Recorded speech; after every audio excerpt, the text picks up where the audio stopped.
wish you could see yourself. You're sitting there on my chair. I'm staring at you. You don't even notice. Should've told you straight away. You don't have to be afraid. Cerita dimulai ketika Sangzi yang berusia 14 tahun duduk di bangku SMP. Sangzi memang lebih kecil dari teman-teman seusianya, tetapi dia sangat pintar dan nilai akademisnya memuaskan.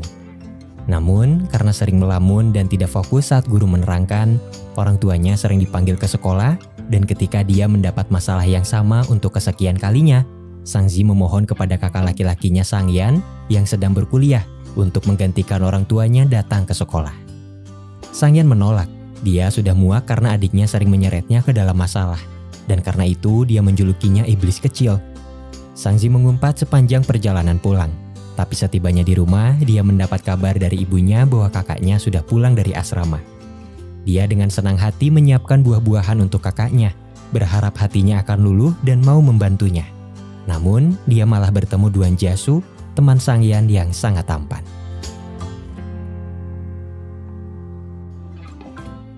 Sangzi memohon kepada sang kakak untuk membantunya. Tapi sikap manis yang ia tunjukkan tidak lagi mempan, dan akhirnya dia menangis agar kakaknya dimarahi oleh sang ibu. Setelah menangis tanpa hasil, Sangzi yang putus asa meminta Jasu berpura-pura menjadi kakaknya untuk bertemu dengan gurunya di sekolah. Jasu tidak menolak, tapi dia juga tidak memberi kepastian, membuat Sangzi bertanya-tanya apakah dia mau membantunya atau tidak. Waktu telah berlalu dan sekarang Sangzi sudah duduk di bangku kelas 2 SMA. Ketika Sangyan pindah ke kampus utama, dia berencana untuk memindahkan barang-barangnya ke asrama yang baru yang kebetulan dekat dengan sekolah Sangzi.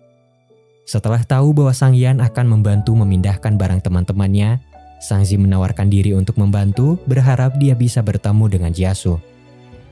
Sore harinya sepulang sekolah, ketika Sangzi pergi membantu kakaknya, dia akhirnya melihat Jasu setelah tidak bertemu dengannya selama beberapa tahun. Jasu hampir tidak mengenalinya karena sekarang Sangzi sudah tumbuh dewasa dan dia terlihat sangat manis. Jasu membawanya ke asrama di mana teman-teman sekamarnya yang lain menyambutnya dengan baik. Dan sebelum pergi untuk bekerja paruh waktu, Jasu memberitahu Sangzi bahwa jika dia menyukai boneka rubah miliknya, dia boleh membawanya pulang. Sangzi penasaran apakah boneka itu diberikan oleh pacarnya. Untungnya, teman-teman Jasu menjelaskan bahwa dia terlalu sibuk bekerja untuk mencari pacar. Di hari itu, Sangzi tidak sengaja meninggalkan buku PR-nya di meja Jasu, dan ketika Jasu kembali, dia menggunakan ponsel Sangyan untuk berbicara dengan Sangzi mengenai buku tersebut. Karena Sangzi harus menyelesaikan tugasnya besok, keduanya sepakat untuk bertemu jam 6 pagi, dan Jasu akan menemaninya mengerjakan PR sebelum masuk sekolah. Keesokan harinya, Sangzi pergi ke lokasi pertemuan dan menunggu Jasu dengan cemas, khawatir apakah dia akan datang atau tidak. Sama seperti dulu saat masih SMP, dia begitu cemas menunggu kedatangannya di sekolah. Di masa lalu, Sangzi menunggu lama di kursinya sendirian sepulang sekolah. Namun dia tidak melihat sosok Jasu. Karena putus asa, dia pulang dengan marah dan tidak sengaja terjatuh. Jasu muncul dan dia meraihnya dengan penuh perhatian. Sangzi mengeluh karena dia terlambat, jadi Jasu meminta maaf kepadanya dan segera pergi ke kantor guru. Jasu memainkan perannya dengan baik dan mendengarkan keluhan guru yang berkata bahwa Sangzi selalu menggambar saat dia sedang mengajar di kelas. Nilainya memang tidak bermasalah, tetapi dia berharap sikapnya saat belajar bisa diperbaiki. Bagaimanapun, Jasu mendesak Sangzi untuk meminta maaf kepada gurunya, yang akhirnya membuat pertemuan itu berjalan dengan baik. Kembali ke masa sekarang, Sangzi mengira Jasu terlambat lagi, dan dia mengutuknya melalui telepon berkata bahwa dia tidak akan punya pacar seumur hidupnya. Jasu mengejutkannya dari belakang. Ternyata dia datang lebih awal dan bahkan membelikan susu untuknya.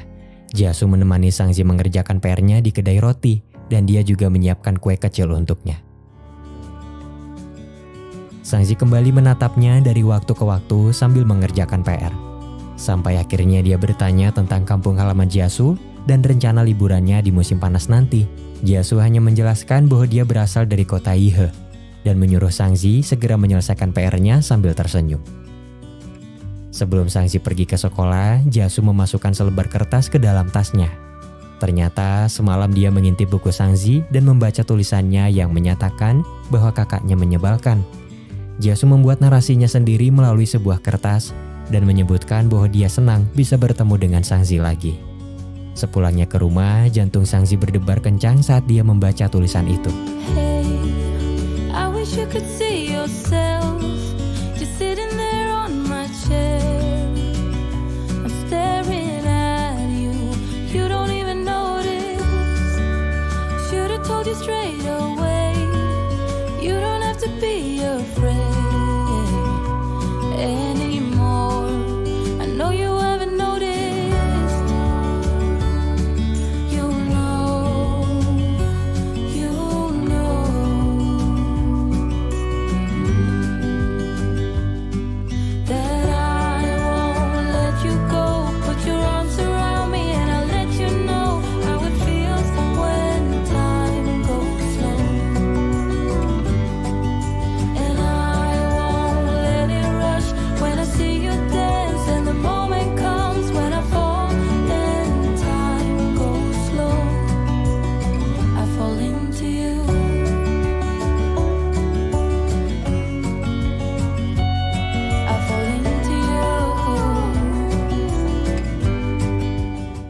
Dia melipat kertasnya dengan hati-hati dan dengan bahagia menyimpan susu pemberian Jasu sebelumnya. Sangzi tidak bisa meminumnya karena alergi, tapi dia menyimpan botolnya untuk kenang-kenangan. Suatu hari, orang tua Sangzi pergi ke acara pernikahan teman mereka. Sangyan mengajak adiknya pergi makan di luar bersama teman-temannya. Sangzi tidak ingin melewatkan kesempatan untuk bertemu dengan Jasu dan dia segera berdandan secantik mungkin. Di dalam mobil ada Qian Fei, salah satu teman sekamar Sangyan, dan Jasu yang tampak mengantuk karena sibuk bekerja. Sangzi diam-diam memperhatikannya dan Jasu yang menyadari itu bertanya kepadanya, kenapa dia selalu tersipu malu saat melihatnya, membuat Sangyan dan Qian Fei kesal. Tampaknya Jasu sedikit narsistik, tetapi cara dia menggoda lawan jenis sangat kuno dan ketinggalan zaman, membuktikan bahwa dia tidak punya banyak pengalaman tentang cinta. Sesampainya di tempat makan, Sangzi memaksa ingin tetap berada di dalam mobil sampai ke tempat parkir, tetapi Sangyan menyuruhnya keluar bersama yang lain. Sangzi merasa tidak enak badan dan dia pergi ke toilet. Jasu melihat noda darah di roknya dan segera berjalan di belakangnya untuk menutupi noda itu. Sesampainya di toilet, Jasu memintanya untuk menunggu di dalam dan berkata bahwa dia harus pergi ke suatu tempat. Sangzi menyadari noda darahnya saat melihat cermin dan merasa sangat malu. Sementara itu, Jasu segera menghubungi Sangyan. Keduanya membeli pembalut dan sebuah rok untuk Sangzi, lalu meminta seorang wanita untuk mengantarkan barang-barang itu ke toilet. Sangzi merasa sangat malu di dalam hatinya dan ragu untuk keluar. Tapi untungnya Jasu dan Sangyan sepakat untuk bungkam tentang kejadian ini. Jasu dengan penuh perhatian menuangkan segelas air hangat untuk Sangzi, lalu memisahkan daging sapi dari makanannya karena tahu dia alergi dengan itu. Setelah makan, Jasu membantu Sangzi memainkan mesin boneka capit. Sangzi dapat dengan jelas mendengar jantungnya berdegup kencang, dan dia semakin bahagia ketika Jasu mendapatkan boneka untuknya. Sangzi teringat masa lalu. Saat itu, setelah Jasu membantunya di sekolah, dia hampir menangis ketika Jasu hendak menelpon Sangyan untuk melaporkan apa yang terjadi kepadanya. Namun, Jasu menyerah dan akhirnya dia mengantar Sangzi pulang sambil membawakan tas sekolahnya. Pipi Sangzi memerah sepanjang perjalanan. Dia merasa sangat bahagia hari itu, sama seperti apa yang dia rasakan sekarang. Suatu hari, Sangzi datang ke kafe bersama temannya Zhenru. Tidak menyangka bahwa toko yang dia kunjungi adalah tempat Jasu bekerja paruh waktu. Di hari itu, Sangzi tidak sengaja mendengar bahwa manajer Jasu telah membayar gajinya di muka. Dan itu membuatnya bertanya-tanya apakah Jasu bekerja paruh waktu karena kekurangan uang. Sangzi ingin membantunya, tapi dia tidak bisa berbuat apa-apa.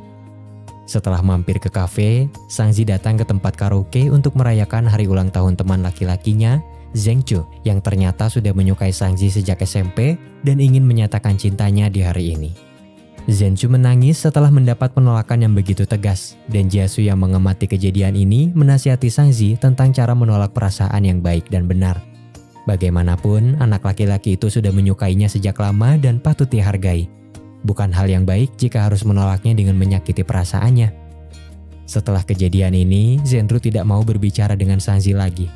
Terungkap bahwa ternyata dia menyukai Zhenshu dan cemburu kepada Sangzi yang sudah mendapat pernyataan cinta darinya. Di tengah kebingungan itu, Sangzi dikirim gurunya untuk mengikuti pekan olahraga. Kebetulan Sangyan dan Jiasu menjadi panitia di acara tersebut karena kampus mereka berdekatan dengan sekolah. Jiasu dengan penuh perhatian memasangkan topi kepada Sangzi untuk melindunginya dari sengatan matahari. Perhatian lain ditunjukkan oleh Jiasu ketika Sangzi berkali-kali gagal melakukan lompat tinggi dan kakinya terluka. Dia bahkan menggendongnya ke tenda untuk kemudian diobati dengan hati-hati. Sangzi sangat terharu dan merasa Jiasu memperlakukannya lebih baik daripada kakaknya sendiri. Bagaimanapun, Sangyan juga peduli kepada adiknya. Hanya saja dia tidak sepeka itu untuk memahami perasaannya. Ketika Sangzi melihat Jiasu dengan hati-hati membantu gadis lain, dia merasa bahwa pria itu memang bersikap baik kepada semua orang.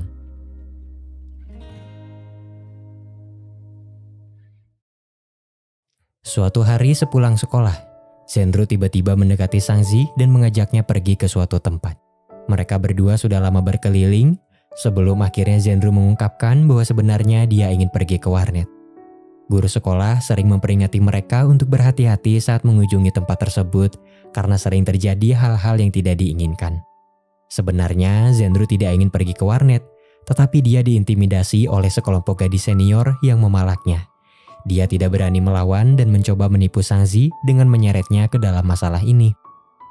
Mereka menggeledah tas Sangzi dan mengancamnya untuk membawa uang besok. Sangzi sangat kecewa kepada Zhenru, dan dia akhirnya mengerti kenapa temannya itu tiba-tiba mendatanginya lagi. Sangzi memintanya untuk pulang dan menjelaskan masalah ini kepada orang tuanya, lalu berjalan tertatih-tatih pergi sendirian. Tidak peduli betapa menyesalnya Zhenru, Sangzi tidak akan menerimanya lagi. Cedera di kaki Sangzi belum pulih, dan karena Sangyan berhalangan, dia meminta bantuan Jiasu untuk menjemput adiknya di sekolah. Jiasu segera mencari Sangzi setelah tahu bahwa dia tidak ada di sekolah, dan menemukannya di sebuah gang dekat warnet yang ia kunjungi.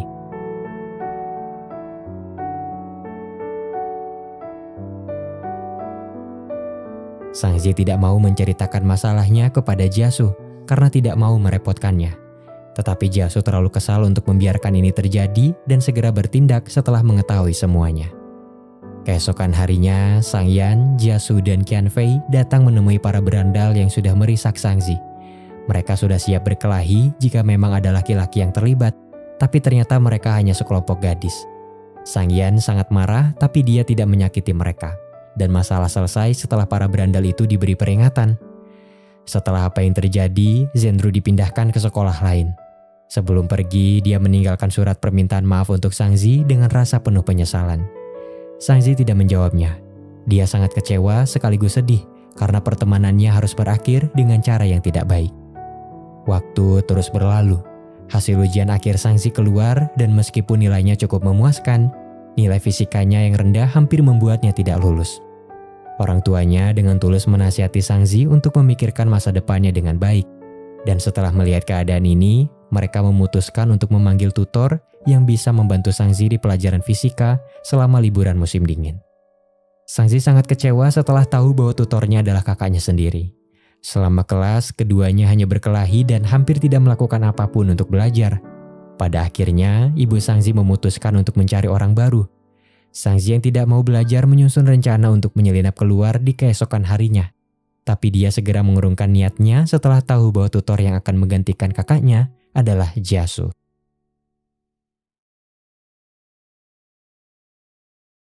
Sebelum sesi belajar dimulai, Jiasu bermain game dengan Sangyan dan Sangzi berusaha memotretnya secara diam-diam.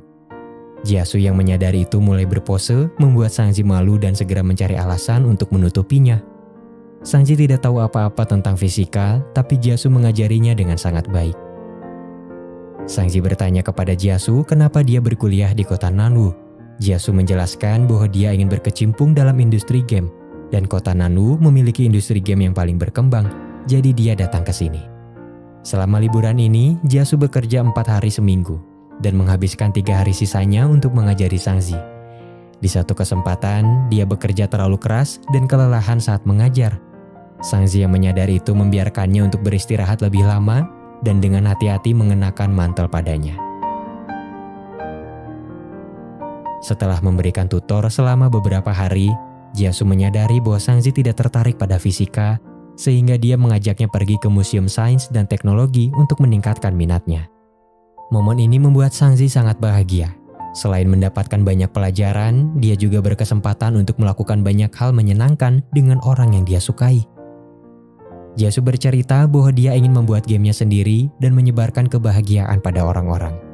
Dia percaya bahwa sebuah game dapat membantu seseorang untuk terhindar dari hal-hal negatif selama itu digunakan dengan bijak. Sangzi membalas ceritanya, berkata bahwa dia akan giat belajar sampai bisa menemukan mimpinya sendiri suatu saat nanti. Setelah membahas masa depan, Sangzi tiba-tiba meminta Jiasu untuk tidak berpacaran. Sangzi berbicara seolah dia takut pacar Jiasu akan menghalangi cita-citanya. Tapi di samping itu, dia merasa takut Jiasu tidak akan bersikap baik kepadanya lagi karena sudah punya prioritas lain. Jiasu menolak, tapi sebagai gantinya, dia berjanji akan mencari pacar yang lembut dan akan bersikap baik kepada Sangzi. Dengan begitu, akan bertambah satu orang yang peduli kepadanya. Sangzi setuju, tapi dia meminta Jiasu untuk memperlihatkan calon pacarnya terlebih dahulu kepadanya, dan Jiasu berjanji. Waktu berlalu dan tahun baru Imlek tiba. Sangzi ingin memberi angpau kepada Jiasu, tapi alih-alih uang, dia justru membuat ucapan selamat tahun baru, melipatnya jadi bintang-bintang kecil, memasukkannya ke dalam amplop merah dan diam-diam menaruhnya di dalam mantel Jiasu ketika dia datang ke rumah. Jiasu dengan sopan menolak ajakan makan malam keluarga Sangzi karena dia harus kembali ke asrama. Jiasu menghabiskan malam tahun baru di asrama sendirian. Sementara orang-orang berbahagia, dia justru mendapat panggilan mengejutkan dari pihak rumah sakit yang mengatakan bahwa ayahnya menderita infeksi paru-paru dan harus segera dioperasi. Jiasu pulang ke Yehe untuk mengatasi masalah ini tanpa memberi kabar kepada siapapun. Dan karena masa kuliahnya sudah hampir selesai, dia akan kembali ke kota Nanwu saat upacara wisuda. Setelah sekolah dimulai, Sangzi menerima hadiah dari Jiasu. Pada saat itulah dia mengetahui bahwa Jiasu telah kembali ke kampung halamannya. Sangzi sangat senang dengan hadiah boneka anjing pemberian Jiasu yang menurutnya sangat mirip dengan Sangyan. Sangzi ingin mengirim hadiah lain sebagai balasan, tetapi Jiasu menolaknya. Mereka membuat janji melalui telepon untuk bertemu di upacara wisuda, dan Sangzi akan menggunakan kesempatan ini untuk memberikan hadiahnya.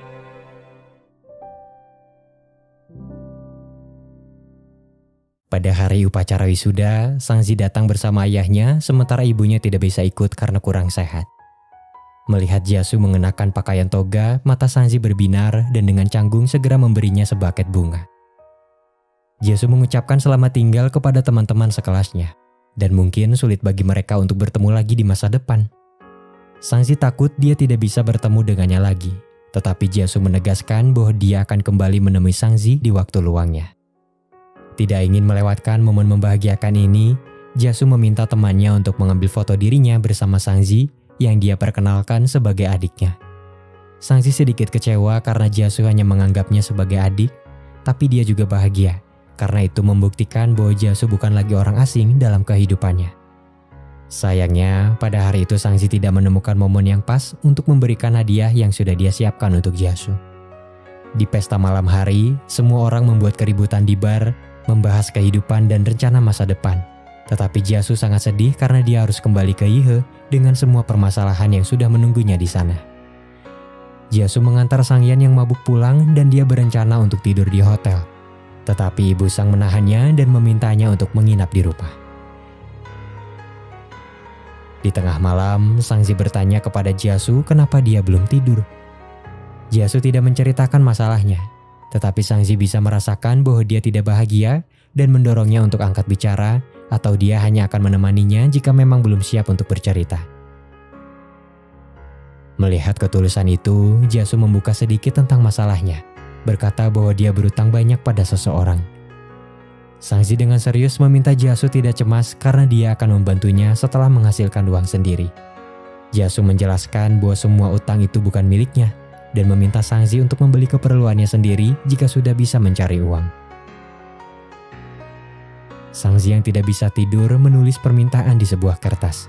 Dia ingin segera menghasilkan uang dan membantu Jiasu melunasi utangnya, dan setelah melipatnya menjadi bintang kecil, dia akan menaruh harapan itu pada botol susu pemberian Jasu sebelumnya. Sebelum fajar, Jasu pergi secara diam-diam. Sangzi melihatnya dari balkon dan Jasu melambaikan tangan padanya. Jasu mengirim pesan bahwa dia harus mengejar penerbangan awal ke Yihe dan mengingatkannya untuk tidak melupakan ujian. Sangzi terus belajar dengan giat. Sekarang dia ada di tahun ketiga sekolah menengahnya dan tujuannya setelah lulus adalah masuk ke Universitas Yihe agar bisa lebih dekat dengan Jasu. Namun, semangat itu padam ketika Sangzi tidak sengaja mendengar kabar bahwa Jasu mempunyai pacar. Hatinya sangat hancur. Dia ingin bertanya langsung tapi tidak punya keberanian. Sangzi berpikir bahwa Jasu telah mengingkari janjinya. Janji untuk mengenalkan pacarnya terlebih dahulu kepadanya.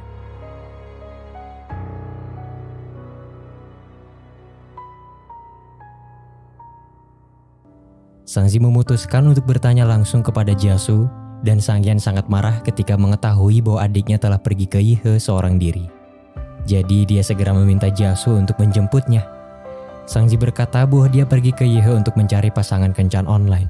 Sangyan dan orang tuanya khawatir, tapi mereka tidak menyadari alasan sebenarnya. Jasu muncul bersama seorang wanita. Melihat pemandangan ini, Sangzi punya banyak pertanyaan dalam hatinya. Apakah dia pacar Jasu? Sangzi hanya terdiam sampai akhirnya dia menangis dan berkata bahwa pasangan kencan online-nya tidak menyukainya dan menganggapnya terlalu muda. Jelas ini hanya alasan bagi Sangzi untuk menutupi kesedihannya. Jasu menghiburnya berkata bahwa dia akan menemukan seseorang yang lebih baik setelah dewasa. Sangzi semakin sedih, berpikir bahwa setelah dia dewasa nanti, Jasu juga akan menemukan wanita yang lebih baik darinya. Sangzi pergi ke toilet sambil menangis. Dan melihat bagaimana wanita itu terlihat begitu akrab dengan Jasu membuatnya semakin sedih. Setelah menangis, Sangzi kembali menemui Jasu. Sementara wanita sebelumnya sudah pergi karena urusan pekerjaan. Jasu telah membeli tiket pesawat untuk Sangzi dan dia mengajaknya makan sebelum waktu penerbangan. Sangzi menyerahkan hadiah dasi kepada Jasu yang sebelumnya gagal dia berikan satu pacar wisuda. Kemudian dia diam-diam memasukkan uang ke dalam dompet Jasu untuk mengganti tiket pesawat. Terakhir, dia menyerahkan boneka beruang yang pernah ditangkap Jasu di mesin capit dan berkata semoga boneka itu bisa membuatnya tetap bahagia. Jasu menerimanya sambil tersenyum dan mereka akhirnya berpisah. Sangyan menjemput Sangzi di bandara, tapi dia tidak memarahinya, berpikir bahwa itu bukan waktu yang tepat. Sangzi terus menangis sepanjang perjalanan pulang.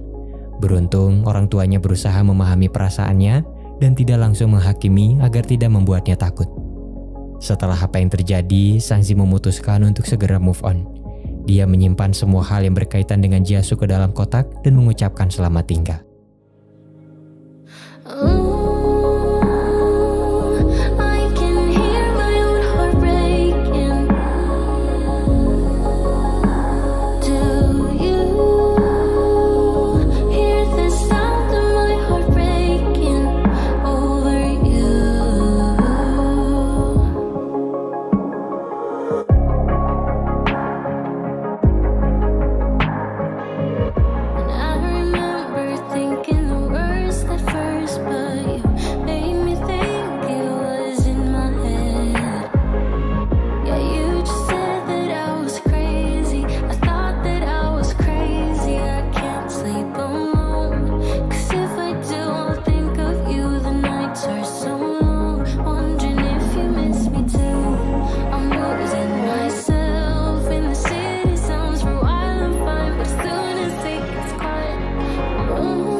Waktu berlalu, Sangzi diterima di Universitas Yihe, Fakultas Media Digital sesuai keinginannya. Dia menjalani kehidupan yang memuaskan, melalui pelatihan dan kelas militer, dan bertemu dengan sekelompok teman sekamar yang menyenangkan. Ketika salah satu teman Sangzi berulang tahun, semua orang merayakannya di tempat karaoke yang ramai. Jasu ada di tempat yang sama untuk menghadiri undangan teman sekantornya. Mereka sempat berjalan di lorong yang sama, tapi keduanya tidak saling menyadari. Sangzi yang tidak terbiasa dengan keramaian mencari udara segar, dan dia bertemu dengan Jasu yang kebetulan sedang duduk di tangga.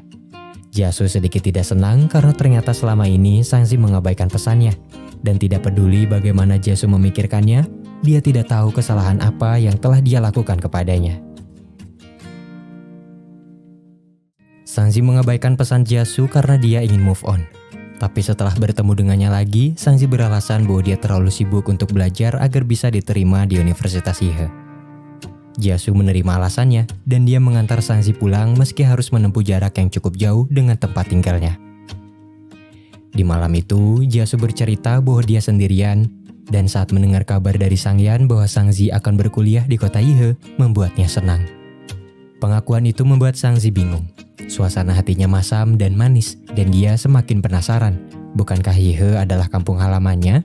Keluarganya juga ada di sini dan dia sudah punya pacar. Bagaimana dia bisa kesepian? Setelah lulus kuliah, Jasu bekerja di perusahaan game yang cukup terkenal dan dia sangat diandalkan oleh perusahaannya. Wanita yang pernah dibawa Jasu ke bandara, Siyun, juga bekerja di tempat yang sama dan ternyata dia tidak lebih dari rekan kerja sekaligus atasannya. Di sisi lain, Sangzi mengajak Jasu makan malam untuk berterima kasih. Dia juga ingin menggunakan kesempatan ini untuk mengenal Jasu lebih dekat lagi, karena tampaknya masih ada banyak hal yang belum dia ketahui tentang dirinya. Di kampus, ada mahasiswa fakultas olahraga yang menyukai Sangzi. Namanya Jiang Ming. Dia mengajak Sangzi ke bioskop dan teman-teman sekamarnya juga ingin ikut.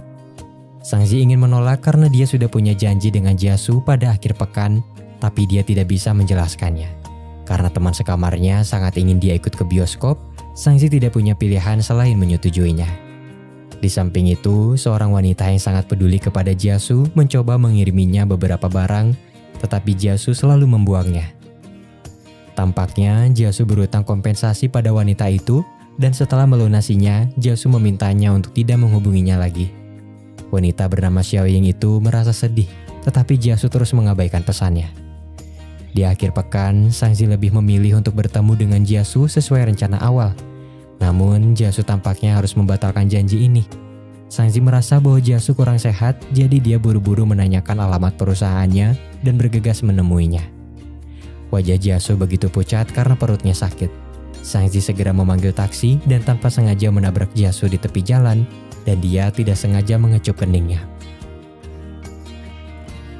Jasu menderita radang usus buntu dan memutuskan untuk melanjutkan operasi. Sementara Sangzi menunggu di luar, orang tuanya menelpon dan setelah menceritakan situasinya, dia mengetahui beberapa kisah masa lalu Jasu. Ibu Sangzi tidak pernah menceritakan masalah ini sebelumnya. Di masa lalu, Jasu pernah meminjam uang kepada keluarga Sangzi untuk biaya perawatan ibunya yang sedang sakit. Jasu terus bekerja keras sampai dia bisa melunasi utangnya dalam waktu setengah tahun. Namun, ibunya tetap meninggal. Sangzi hampir menangis setelah mendengar cerita ini dan dia akhirnya mengerti kenapa Jasu selalu sibuk bekerja. Setelah operasi, Jasu mendesak Sangzi untuk segera pulang dan tidak mengkhawatirkannya. Setelah itu, dia terus memikirkan kejadian sebelumnya saat tidak sengaja mencium dahi Sangzi. Sangyan menelpon untuk menyampaikan bela sungkawa dengan gayanya yang acuh tak acuh. Jasu ingin menjelaskan sesuatu kepadanya, tapi dia mengurungkan niat itu. Tampaknya Sangzi tidak sanggup meninggalkan Jasu dan dia memutuskan untuk menemaninya. Sangzi percaya bahwa Jasu akan melakukan hal yang sama jika dia sakit. Karena Jasu tidak bisa bangun dari tempat tidurnya, Sangzi menawarkan diri untuk menyeka wajahnya sebelum tidur dan dia melakukannya dengan penuh perhatian. It doesn't even make sense why I think about you. It was only one night, only that time, and it's not my style to be caught up in the middle of this. 那这个地址 Now I dream about you. I was probably too drunk, it's blurry, but I've got the image of you running circles in my mind right now. And it could fade away, but it probably won't, and I should let it be. Keesokan harinya, Jasu meminta tolong pada Sangzi untuk mengambilkan laptop di rumah, tetapi Sangzi menolak dan berkata bahwa dia harus beristirahat. Mendengar Sangzi mengomel membuat Jasu tersadar bahwa dia memang sudah dewasa. Setelah mengisi kelas, Sangzi pergi ke rumah Jasu untuk mengambil beberapa pakaian. Saat itu dia tidak menyangka Jasu masih menyimpan foto bersamanya saat wisuda. Dan setelah melihat foto ibu Jasu, Sangzi memperkenalkan dirinya. Xiaoying datang tepat setelah Sangzi pergi. Dia tidak tahu bahwa Jasu sedang dirawat di rumah sakit dan rumahnya kosong. Sangzi kembali ke rumah sakit dan membawa laptop Jasu, tapi dia memperingatinya untuk tidak bekerja terlalu keras.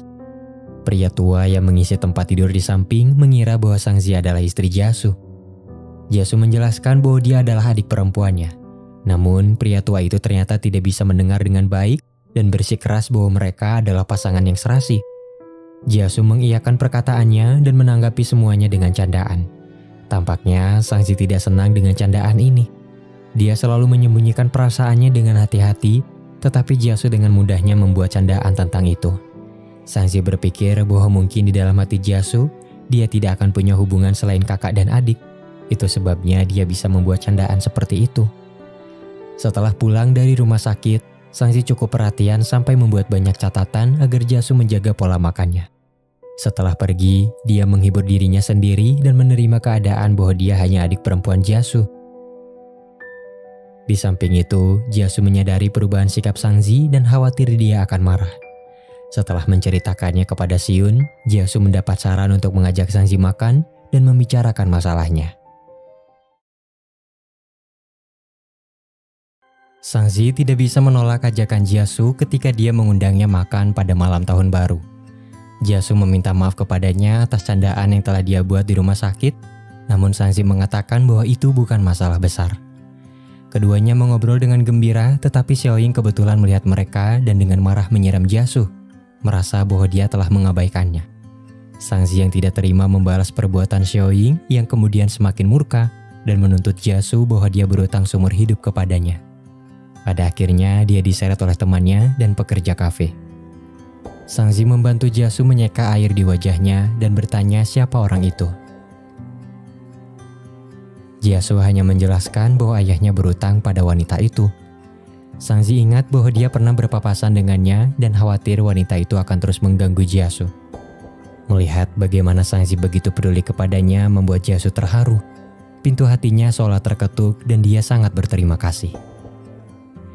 Salju turun pada malam itu. Sangzi diam-diam membuat permohonan, meminta kepada semesta agar Jasu dijauhkan dari hal-hal yang tidak menyenangkan, dan berharap dia bisa terus ada di sisinya. Jasu menirunya dan membuat permohonan, berharap Sangzi selalu bahagia dan sehat selalu.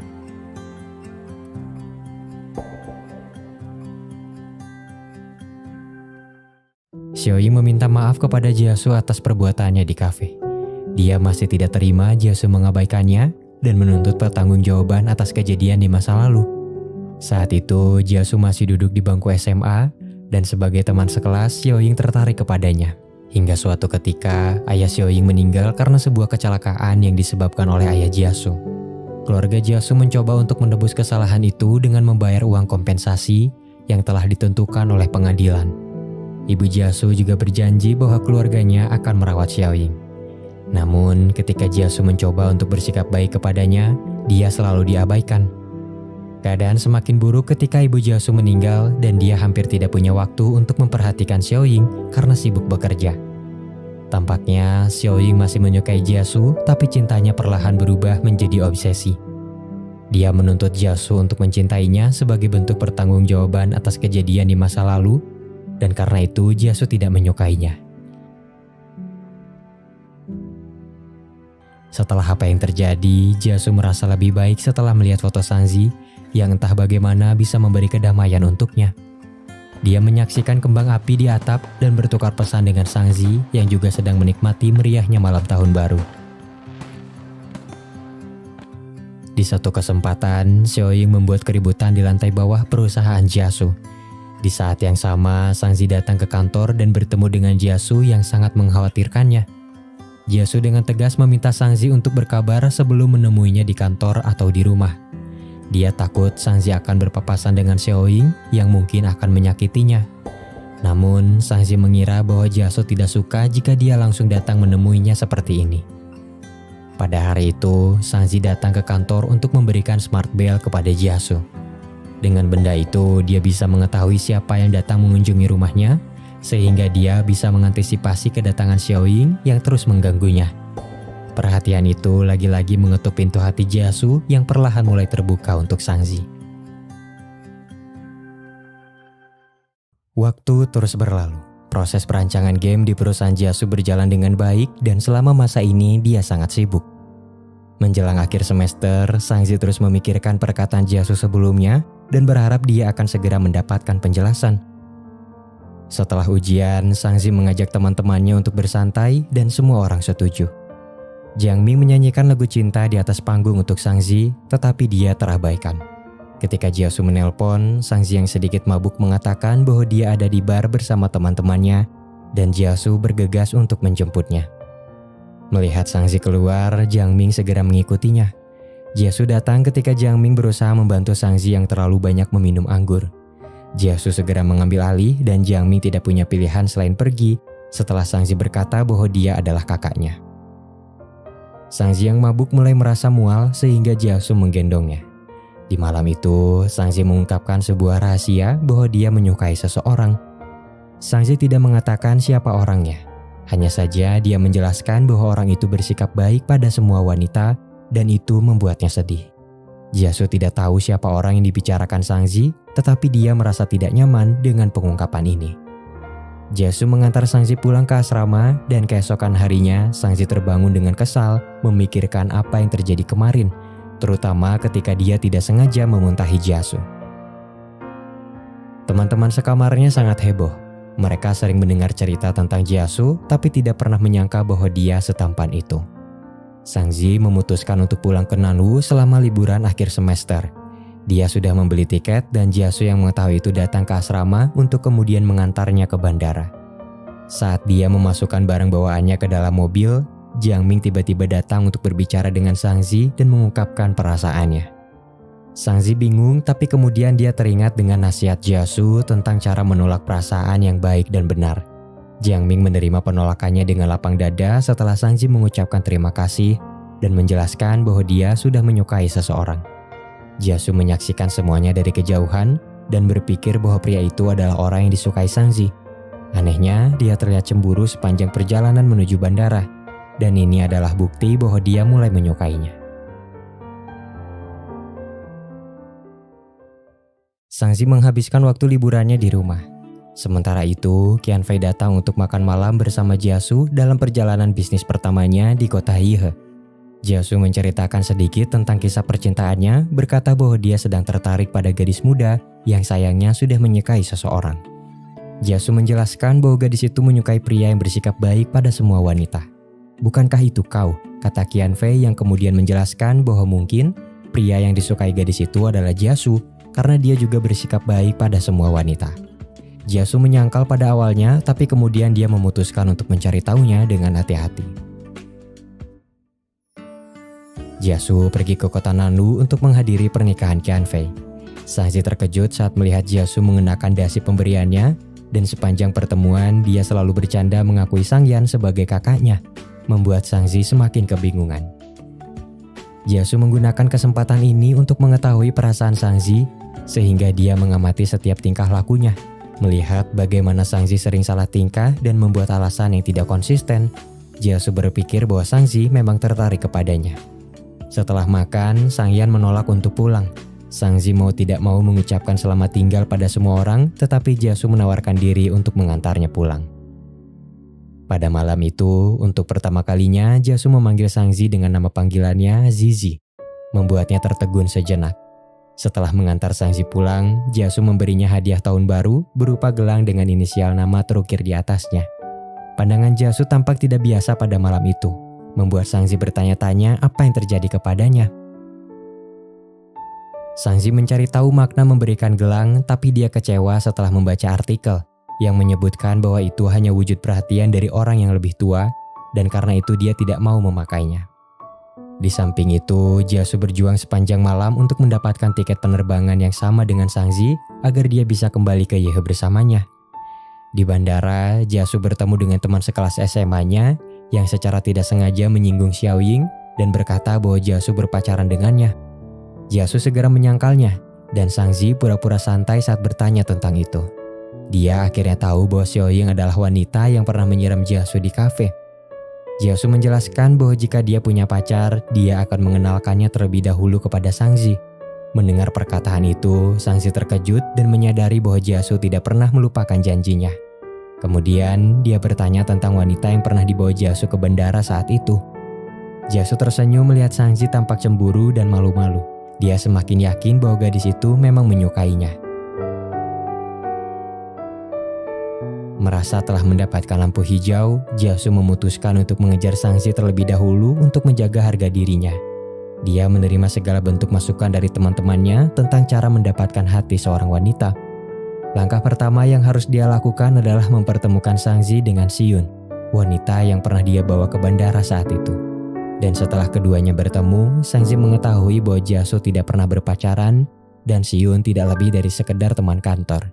Tampaknya Jiasu meminta bantuan Siyun untuk menjelaskan semuanya kepada Sangzi agar dia tidak salah paham.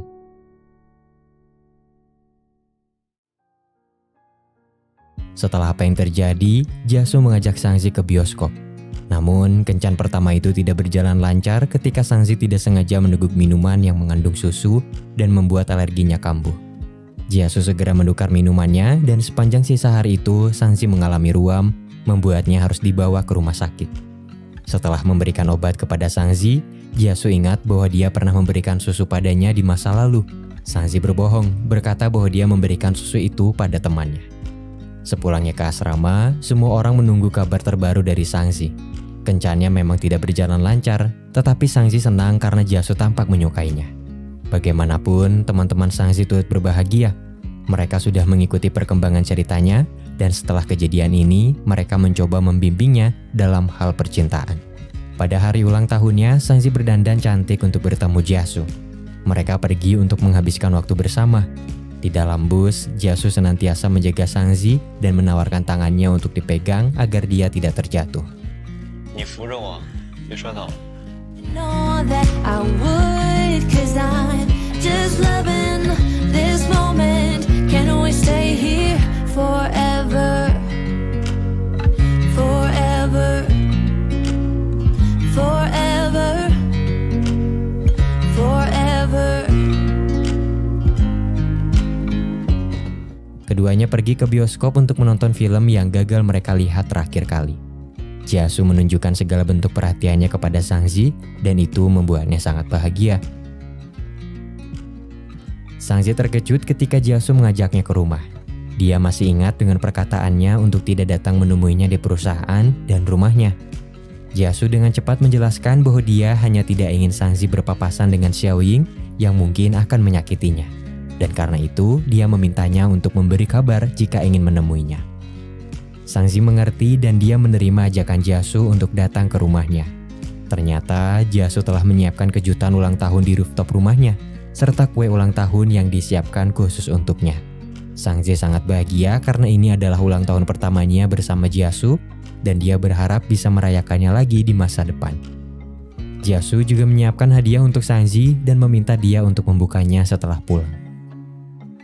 Jiasu menyadari bahwa Sangzi disukai banyak orang, sehingga dia bertanya bagaimana cara mendapatkan hatinya. Sangzi menjelaskan bahwa orang itu harus tampan, baik, lebih tinggi satu kepala darinya, dan punya pandangan yang sama. Jiasu kemudian bertanya, "Bolehkah aku mengejarmu?" Sangzi menjadi gugup, bertanya-tanya apakah dia bersungguh-sungguh dengan perkataannya. Jiasu tampak serius. Dia tidak ingin hanya menjadi kakak bagi Sangzi. Jiasu menjelaskan bahwa dia meminta izin seperti ini agar Sangzi tidak bingung dengan semua sikap baik yang akan dia tunjukkan. Sangzi ragu-ragu dan hanya berkata bahwa Jiasu boleh mengejarnya.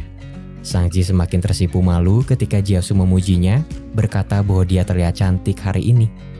Suasana menjadi santai sampai akhirnya Sangzi pulang membawa kue buatan Jiasu ke asrama, di mana teman-temannya telah menyiapkan kejutan untuk ulang tahunnya. Sangzi mendapat hadiah kamera kecil dari Jiasu dan dia sangat menyukainya. Di malam itu, Sangzi memberitahu kakaknya bahwa dia mungkin akan berpacaran dengan seseorang. Sangyan yang sibuk mengelola bar hanya memperingatkan Sangzi untuk berhati-hati, tapi setelah mendengar bahwa adiknya mengincar seseorang yang lebih tua, dia tidak bisa tenang dan segera menceramahinya. Sangzi menerima saran temannya untuk menguji Jiasu dengan tidak langsung menerima ajakannya untuk berkencan. Baru setelah Jiasu terus mencari cara agar bisa bertemu dengannya, Sangzi menerima ajakannya. Namun, kesibukan Jiasu tampaknya menjadi alasan utama kenapa mereka pada akhirnya jarang bertemu. Melalui kejadian ini, Sangzi mulai meragukan perasaan Jiasu. Hingga suatu ketika, Jiasu lagi-lagi harus membatalkan janji kencannya dengan Sangzi. Kali ini bukan karena pekerjaan, tapi dia harus pergi ke rumah sakit untuk melihat keadaan ayahnya yang koma akibat kecelakaan beberapa tahun lalu. Malam itu, setelah tidak sengaja menabrak ayah Xiaoying, alih-alih bertanggung jawab, ayah Jiasu memilih untuk kabur.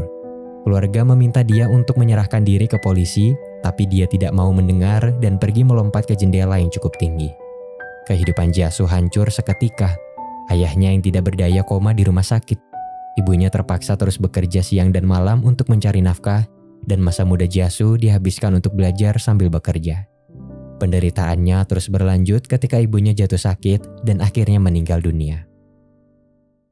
Setelah mengunjungi ayahnya, Jiasu pulang ke rumah dengan wajah lelah. Meski dia sangat ingin beristirahat, dia memilih untuk pergi ke asrama, berpikir bahwa itu satu-satunya kesempatan untuk bertemu dengan Sangzi. Jiasu sering melewatkan janji, tetapi Sangzi cukup dewasa untuk memahami dan memakluminya. Sebagai bentuk dukungan, saat mereka bertemu, Sangzi membelikan permen kapas untuk Jiasu dan mengatakan bahwa memakan ini akan membuatnya bahagia. Ini adalah pertama kalinya Jiasu mendapat dukungan yang manis dari seseorang dan dia sangat bersyukur. Ketika Sangzi menghadiri seminar terbuka di kampusnya, Jiasu diam-diam datang untuk berpartisipasi. Sangzi sangat gugup ketika Jiasu terus menatapnya, sehingga dia pura-pura tidur dan memejamkan matanya. Jiasu mendekatkan wajahnya pada muka Sangzi dan mencolek pipinya. Sangzi berpikir dia menciumnya tanpa peringatan, dan Jiasu dengan sengaja menanyakan apa yang dia lakukan barusan. Alih-alih menjawabnya dengan kata-kata, Sangzi meminta Jiasu untuk mendekat lalu mencium pipinya. Dengan malu-malu, Sangzi berkata bahwa meskipun dia telah melakukan ini, dia masih belum mau menerimanya. Jiasu terus menggodanya sepanjang sisa waktu dalam kelas, dan setelah itu mereka berdua jalan-jalan di sekitar kampus. Liburan akan segera tiba. Sangzi memutuskan untuk tinggal di kota Yehe dan mencari tempat magang untuk menambah pengalaman. Sang Yan yang mengetahui itu tidak mengizinkannya karena dia khawatir sang adik akan menghabiskan waktunya untuk berpacaran. Walaupun sebagian alasan Sangzi tidak mau pulang adalah Jiasu, tapi dia bersungguh-sungguh ingin menambah pengalamannya dengan magang. Sangzi menyiapkan kejutan ulang tahun untuk Jiasu di sebuah restoran. Dia meminjam dapur untuk membuat makanan tradisional yang disebut mie panjang umur. Jiasu sangat menyukainya dan menyantapnya dengan nikmat. Kemudian dia memejamkan matanya dan membuat satu permohonan. Sangzi tahu apa keinginannya dan berkata bahwa itu akan terkabul dengan mudah karena sekarang dia sudah menerimanya. Mereka saling menatap satu sama lain dan larut dalam kisah asmara yang baru mereka mulai. Sangzi merasa hari ini sangat spesial karena ini adalah ulang tahun pertamanya bersama Jiasu dan juga hari pertama mereka bersama. Jiasu menjelaskan situasi keluarganya kepada Sangzi yang sebelumnya tidak pernah dia ceritakan. Jiasu takut masalah yang sedang dia hadapi sekarang mungkin akan membuat Sangzi tidak bahagia. Sangzi menyangkal bahwa dia sama sekali tidak merasa keberatan dan berjanji akan senantiasa berada di sisinya. Menjelang libur akhir semester, Sangzi mulai mencari tempat magang. Ketika listrik di asrama padam, Jiasu membawa Sangzi ke rumahnya dan membantunya untuk belajar. Tidak hanya itu, dia juga menyiapkan makanan untuknya dengan penuh perhatian. Sebagai imbalan, Sangzi mengambil alih dapur dan mencuci semua alat masaknya setelah makan. Sore harinya, Jiasu mengantar Sangzi pulang sambil memegang tangannya dengan erat. Dia merasa bangga dan manis di hatinya. Dan untuk pertama kalinya, Sangzi bisa dengan lantang mengatakan bahwa dia sangat menyukai Jiasu. Sebuah kalimat yang begitu sederhana, tapi butuh banyak keberanian untuk mengungkapkannya. Di malam yang membahagiakan itu, ketika berbicara dengan Qianfei melalui telepon, Jiasu menceritakan semuanya dan mengucapkan terima kasih. Karena berkat sedikit petunjuk dari Qianfei, Jiasu bisa menemukan cinta sejatinya. Qianfei sangat terkejut saat mengetahui bahwa Jiasu mengencani Sangzi dan buru-buru mengabaikan panggilan itu. Satu hal yang pasti, Qianfei menyarankan Jiasu untuk segera menjelaskan semuanya kepada Sang Yan. Hubungan Jiasu dengan Sangzi berjalan lancar. keduanya saling menyempatkan diri untuk bertemu di tengah kesibukan.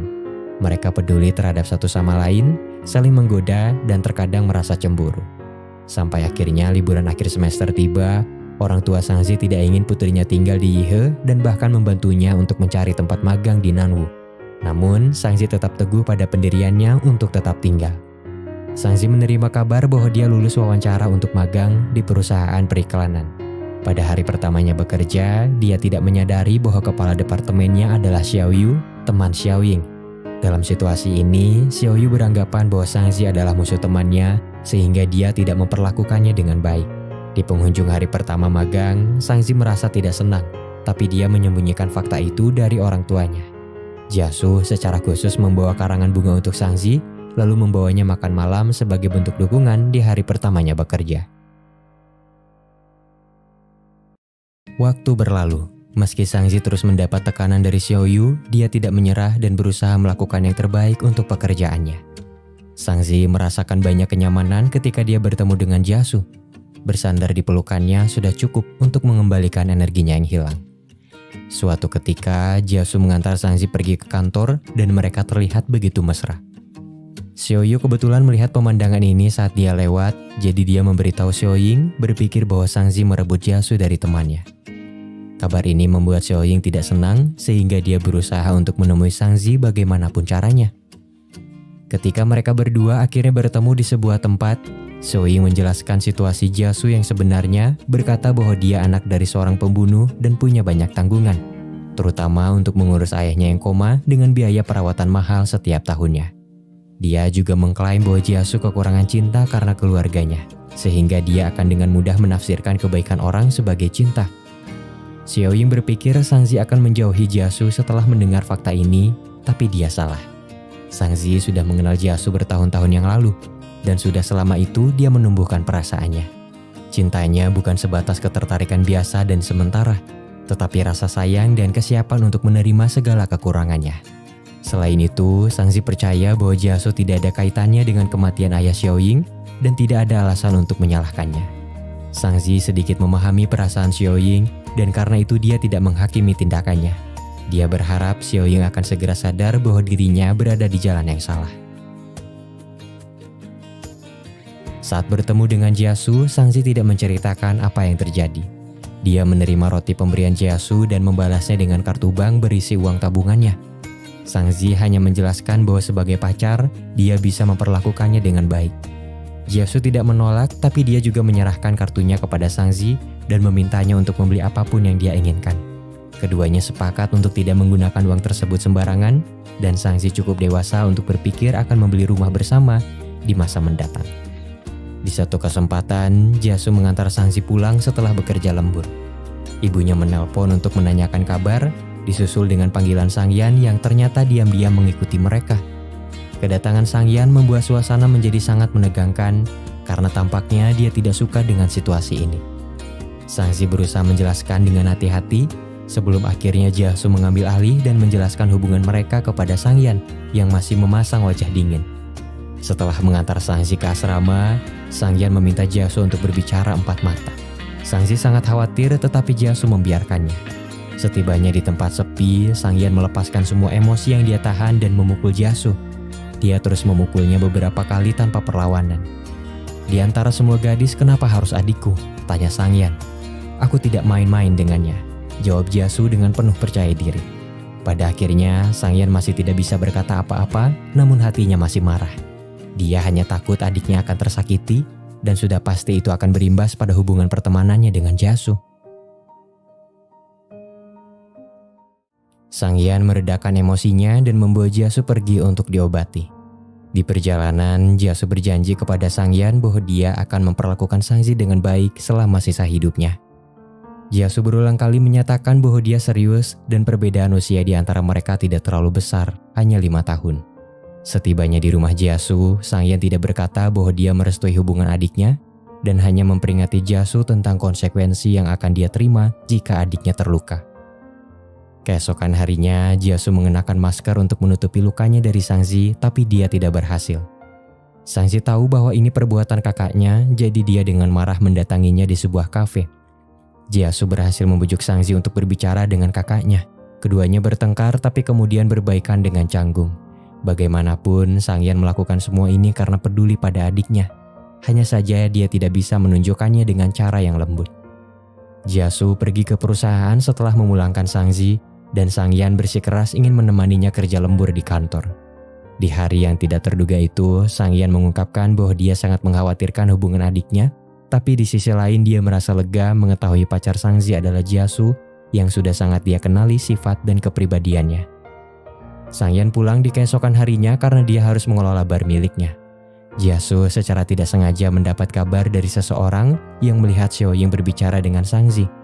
Dia segera menemui Xiaoying dengan surat peringatan dari kantor polisi, mengatakan kepadanya jika dia menemui pacarnya lagi, dia akan membawa kasus ini ke ranah hukum. Jiasu tidak akan pernah membiarkan siapapun menyakiti Sang Zi dan akan melakukan apapun untuknya. Di tempat magang, Sang Zi berani mengemukakan idenya sendiri pada sebuah pertemuan. Meskipun Xiaoyu tidak setuju, pemimpin sangat menyukainya dan meminta seluruh tim untuk mempertimbangkan ide tersebut. Ketidaksukaan Xiaoyu terhadap Sang Zi semakin kuat.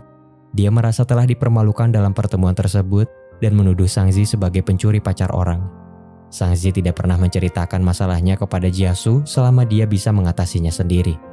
Dia tidak mau membebani pacarnya yang sudah sangat sibuk bekerja. Jiasu menyadari itu, tapi dia juga ingin menjadi sosok pacar yang bisa diandalkan dan meminta Sang Zi untuk membagi masalahnya jika sudah terasa sangat berat. Agar bisa lebih sering bertemu Sang Zi, Jiasu menyewa rumah dengan 2 kamar di dekat kampusnya. Dia membeli rumah itu bukan untuk ditinggali bersama, namun jika Sang Zi merasa lelah di kemudian hari, akan ada tempat beristirahat untuknya. Jiasu dengan sungguh-sungguh menyerahkan kuncinya kepada Sang Zi, menandakan bahwa ini akan menjadi rumahnya di masa mendatang. Kebetulan tidak lama dari itu AC di rumah Sang Zi rusak, sehingga dia terpaksa tinggal di rumah Jiasu untuk sementara. Banyak hal manis terjadi di antara mereka selama tinggal bersama, dan yang paling penting, mereka sama-sama mengenali batasan satu sama lain.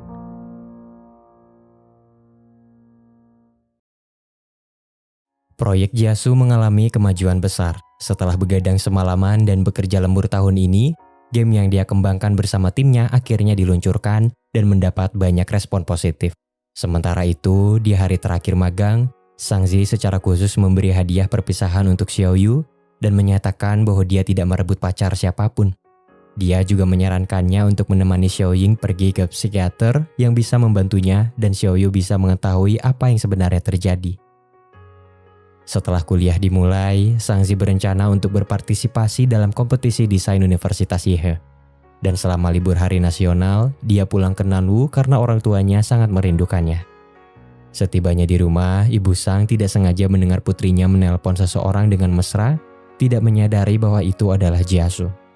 Ayah Sang Zi sangat khawatir dan segera menanyakan perihal hubungan tersebut. Sebelum Sang Zi sempat mengaku, dia takut dengan tanggapan orang tuanya yang mungkin akan menentang dan pergi menghindari percakapan ini. Di satu kesempatan, Sang Zi ikut ke acara makan malam Sang Yan dengan teman-temannya, dan itu artinya dia akan bertemu dengan Jiasu. Di acara pesta, Jiasu mengungkapkan hubungannya dengan Sang Zi. Berita lain datang dari Qian Fei yang akan segera menjadi seorang ayah. Semua orang memberi selamat padanya dan bersenang-senang. Sementara Sang Yan menghabiskan sisa waktunya di pertemuan itu, Jiasu mengantar Sang Zi pulang ke rumahnya dan mereka berdua terlihat mesra. Ibu Sang Zi mengamati kejadian ini sehingga dia langsung menanyakan hubungan tersebut kepada putrinya. Meskipun dia tahu Jiasu orang baik, latar belakang keluarganya menjadi masalah utama yang menjadi sumber kekhawatirannya. Jiasu berencana akan meluangkan waktunya untuk bertemu dengan orang tua Sang Zi. Namun, ayah Sang Zi bergerak cepat dan segera mengatur pertemuannya dengan Jiasu ketika Sang Zi tidak ada di rumah. Saat bertemu, ayah Sang Zi menjelaskan semuanya kepada Jiasu dengan hati-hati. Sebenarnya, dia takut Sang Zi akan terseret ke dalam masalah keluarga Jiasu dan Xiaoying yang mungkin akan berdampak kepada putri mereka. Ayah Sang Zi hanya ingin menyampaikan kekhawatirannya sebagai orang tua, karena mau bagaimanapun dia menginginkan yang terbaik bagi putrinya dan berharap Jiasu dapat mempertimbangkan masa depan mereka dengan serius. Ketika Sang Zi pulang ke rumah, dia akhirnya tahu bahwa orang tuanya sudah berbicara dengan Jiasu. Mereka ingin Sang Zi memikirkan kembali hubungannya dan menyarankannya untuk putus jika memang tidak cocok. Sangzi terdiam, menyadari bahwa latar belakang keluarga Jiasu menjadi masalah utama kenapa mereka menentangnya. Dan dia merasa sedih untuknya karena keluarga bukan sesuatu yang dapat dipilih oleh Jiasu.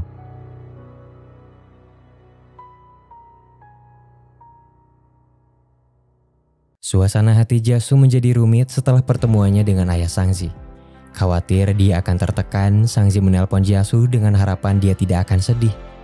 Mata Jiasu memerah dan meminta Sangzi untuk menghabiskan sisa waktunya bersama orang tuanya. Sementara dia akan pulang ke Yihe untuk menemui klien. Sangzi takut hubungannya dengan Jiasu akan berakhir, sehingga dia mengambil langkah besar untuk mengikutinya.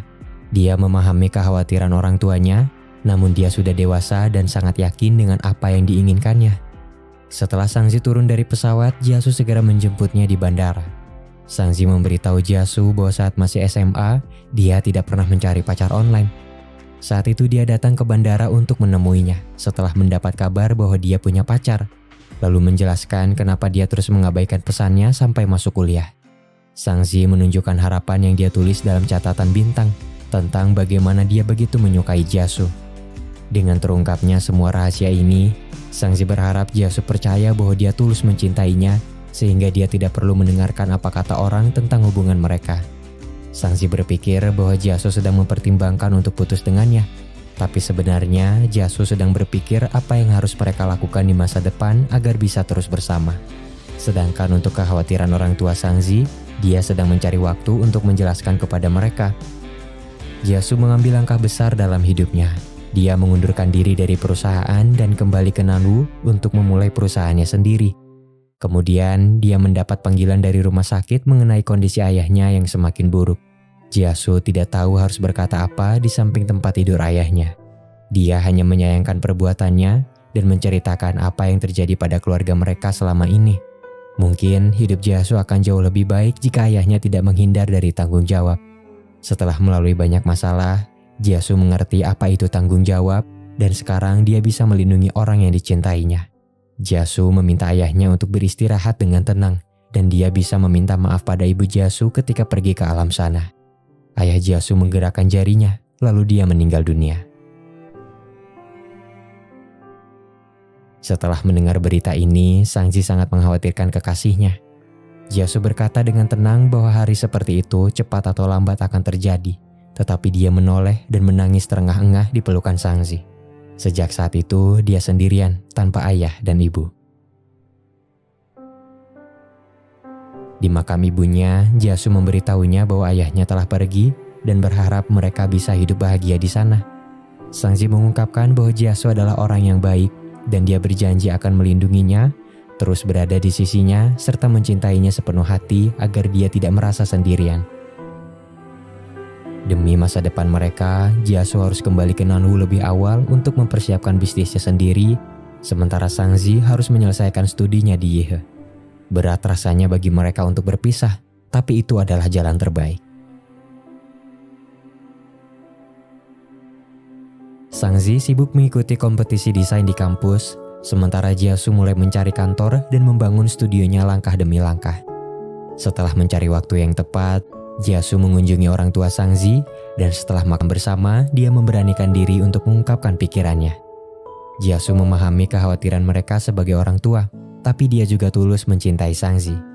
Jiasu mengungkapkan bahwa masa depannya mungkin berbeda jika bukan karena Sangzi yang selalu ada di sisinya dan membantunya keluar dari kesedihan masa lalu.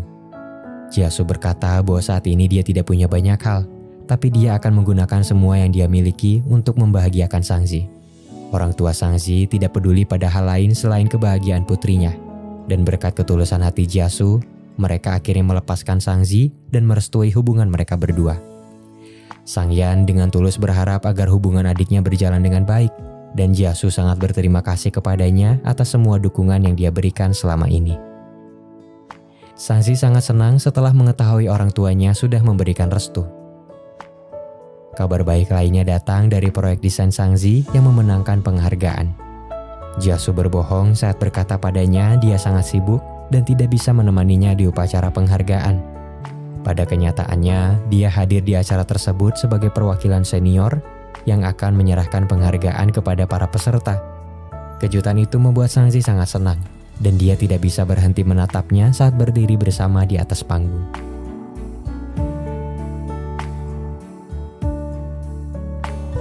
Dua tahun kemudian, Sangzi dan teman-temannya lulus kuliah. Semua orang datang ke pantai untuk merayakannya. Pada hari itu, Sangzi membantu proses lamaran salah satu teman mereka yang sudah lama berpacaran, tidak menyadari bahwa sebenarnya itu lamaran yang disiapkan Jasu untuk Sangzi. Jasu secara khusus mengundang Sangyan dan orang tuanya. Dia sudah memikirkan banyak hal dan akhirnya memilih untuk mengejutkan Sangzi dengan cara ini. Di hari yang membahagiakan itu, Jasu mengungkapkan bahwa dulu dia sempat berpikir tidak apa-apa untuk hidup sendirian. Tapi setelah bertemu dengannya, dia menyadari bahwa mencintai dan dicintai itu sesuatu yang sangat membahagiakan. Dengan restu dari kerabat dan teman-teman, Jasu berlutut dan melamar Sangzi dengan cincin berlian. Sangzi menerimanya dan semua orang bersorak untuk kebahagiaan tersebut. Setelah itu, Jasu menceritakan sedikit rahasia kepada Sangzi, berkata bahwa dia juga pernah menyukainya secara diam-diam. Ketika salju turun di tahun pertama Sangzi berkuliah, di saat itulah Jasu jatuh cinta kepadanya. Kisah cinta mereka dimulai ketika Jasu berusia 22 tahun. Sangzi menyembunyikan perasaannya dan tidak membiarkan siapapun mengetahuinya. Dia mencoba menjadi lebih baik untuk mengejar langkahnya, sampai akhirnya menyadari bahwa dia tidak sendirian karena Jasu juga berlari ke arahnya. Selama 5 tahun penuh, Sangzi menyembuhkan luka masa muda Jasu, dan Jasu memenuhi cinta pertamanya yang masih muda. Dan kisah cinta itu berakhir bahagia saat Sangzi berusia 22 tahun. Orang bilang cinta tak memandang usia, tapi mengapa itu masih menjadi hal yang tabu? Itu karena manusia suka menghakimi. Ingatlah bahwa kedewasaan tak bisa diukur dengan usia, begitu juga dengan cinta. Mencintai dalam diam tidak membutuhkan kata-kata. Itu adalah perasaan yang berharga tapi juga menimbulkan luka. Cinta sejati mendengar apa yang tidak dikatakan dan mengerti apa yang tidak dijelaskan. Sebab cinta tidak datang dari mulut atau pikiran, melainkan dari hati yang paling dalam. Pasangan serasi tidak pernah punya sifat yang sama. Mereka hanya saling memahami dan menerima kekurangan satu sama lain. Kebanyakan orang sibuk mencari pasangan yang sempurna dan lupa bahwa manusia tercipta untuk saling menyempurnakan.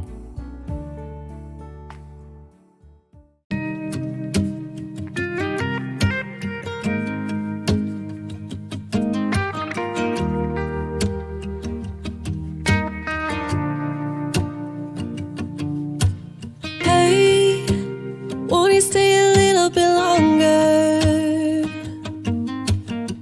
Sorry, didn't mean to, but I heard you cannot undo it. So please stay. I know that we've been fighting, but can't we just hold up? Maybe stay up, try to make things right. I don't know why I did what I did. Somehow I think that I lost my head. Don't know why. Don't know why. I have realized when I'm with you, I wanna do what it takes to make you see that we'll be